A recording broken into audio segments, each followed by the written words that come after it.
Hej alle sammen, og tak for at jeg kan være her i dag. Jeg hedder Agnara. Jeg føler mig virkelig godt velkommen efter vores Naalakkersuisut velkomsttale. Men også alle de mennesker, som jeg kender, der er til stede i dag, og som er så dygtige. På grund af det føler jeg mig godt velkommen.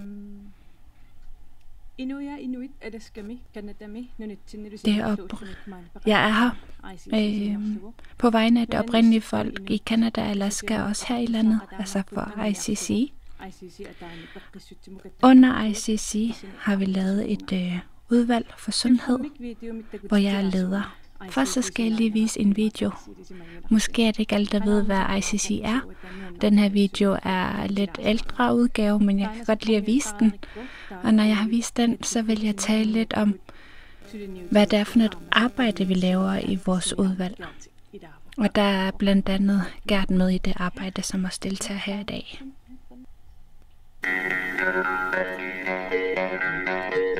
On June 15, 2017, the Inuit Circumpolar Council, or ICC, will be 40 years young. ICC is the international voice of all the Inuit in this world. There are an estimated 160,000 Inuit living in the circumpolar regions of 4 countries: Greenland, Canada, Alaska in the USA, and Chukotka in Russia, with land that spans more than 5 million square kilometers. ICC was the dream of the late Eben Hobson Sr., mayor of the North Slope Borough, Alaska. He had a vision to unite all Inuit in the Arctic nations and speak as one people.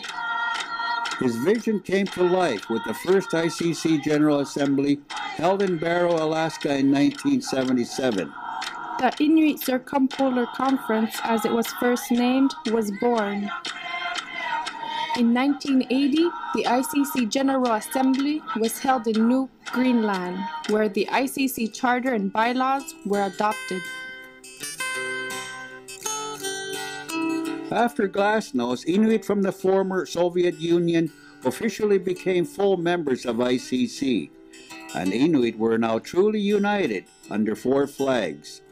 Their delegation arrived to a thunderous and emotional ovation at the 1992 ICC General Assembly in Inuvik.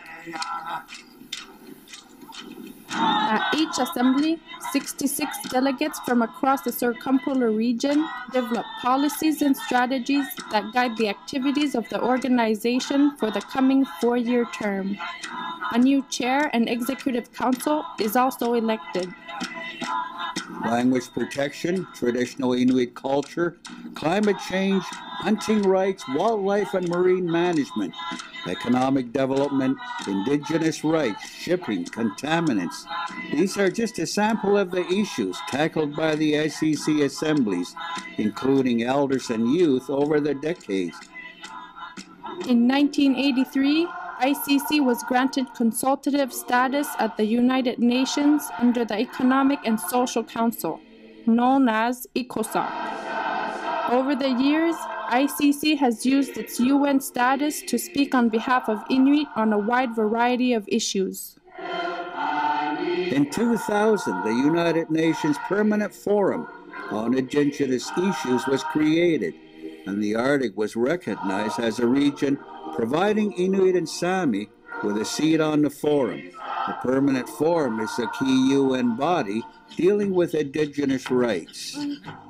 In 1992, Inuit were again visionary in developing and adopting the principles and elements for a comprehensive Arctic policy, which was groundbreaking at the time. A few years later, in 1996, ICC was an integral part in the creation of the Arctic Council, a central vehicle through which ICC advances the priorities of Inuit in the circumpolar context. The Council consists of 8 Arctic states and 6 permanent participants, including ICC. In recent years, ICC adopted 2 substantive declarations relating to the vital relationship between Inuit and the land. A circumpolar Inuit Declaration on Sovereignty in the Arctic was adopted on April 28, 2009. A circumpolar Inuit Declaration on Resource Development Principles in Inuit Nunat was adopted on May 11, 2011. Many Inuit from all 4 countries have contributed to the success and achievements of ICC over the past 40 years. The ICC chairs have included Hans Pavia Rosing, Mary Simon, Eileen McLean,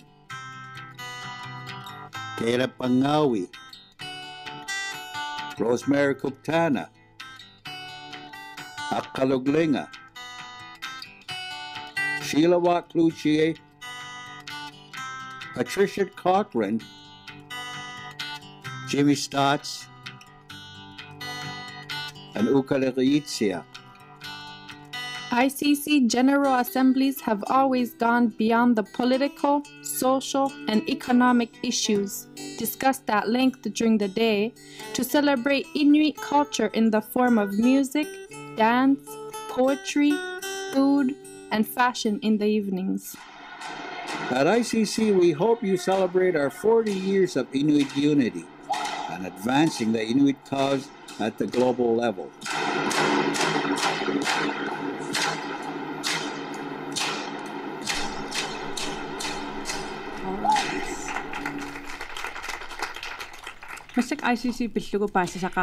Nu har I fået lidt oplysninger omkring ICC. Og som sagt, så har vi et udvalg, sundhedsudvalg, og det er den, jeg vil fremlægge lidt om nu.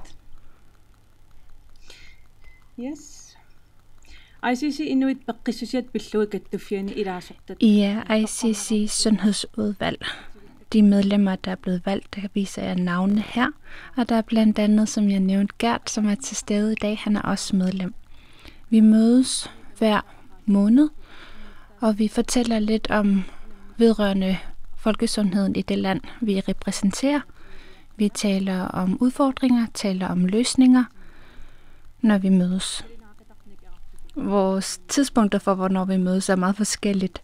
Jeg er i Norge, Gert er her, Alaska er 10 timers tidsforskel, så nogle gange så er det aften, når vi holder møde. Vi fungerer også som rådgivende udvalg, altså at vi blandt andet, hvis vores forperson, Sara Olsvig, gerne vil have nogle oplysninger, så giver vi råd. Nogle af de ting, som der er budskaber fra Inuit, fra det oprindelige folk, det er, at alt hænger sammen. En Yupik fra Alaska, Harold Napoleon, han har blandt andet, han har kommet med en udtalelse, som jeg viser på den her slide, fordi jeg synes, den er så god. Han siger blandt andet, at en sund landsby består af de mennesker, der bor trygt i den. Kærlighed, fælles forståelse, venlighed, kultur, historie, mål og sandhed gør hele cirklen stærk.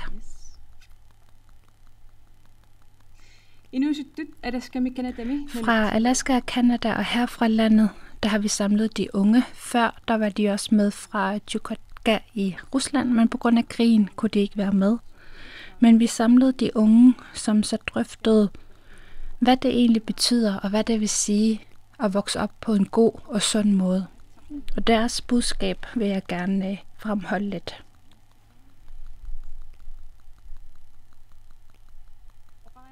Så noget af deres budskaber er blandt andet, vores sundhed ligger i vores opvækst, og den skaber sammenhold.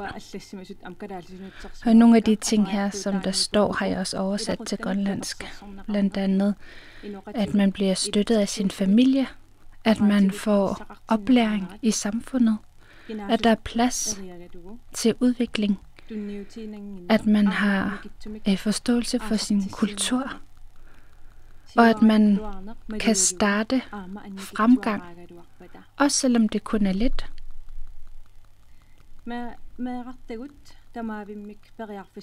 Vores børn har alle sammen mulighed for at kunne vokse op på en god måde ved familier, hvor der ikke er alkohol. Og det er nogle af de ønsker, de har. Jeg har nævnt lidt omkring vores sundhedsudvalg. Vi rådgiver blandt andet virksomheder og andre offentlige instanser. Vi er også ind over arbejdet i Canada med det selvmordsforebyggende arbejde. Den kan I se her på sliden. Og noget af det, der er målene der, en af de store mål, det er at styrke familierne. Og det indebærer blandt andet at have nogle hjem, hvor der ikke er alkohol.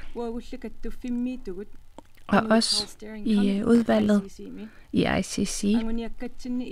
Noget af det, vi gerne vil opnå der, og som vi vil arbejde på i 4 år, det er, at børnene ikke skal udsættes for seksuelle overgreb, og at de heller ikke skal vokse op i hjem med alkohol. Og det gælder ikke kun her i landet, men også noget, vi arbejder på i Alaska, Canada og så også her i landet.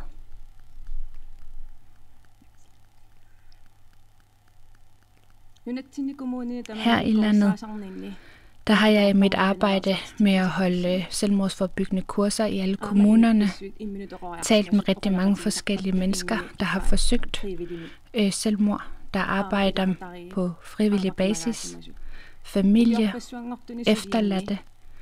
Og i de år, hvor jeg har arbejdet med det, der er noget af det, jeg kan se, og som jeg har lagt mærke til, det er, at vi har motivationen. Vi har overvundet tuberkulose. Vi kan også overvinde alkohol.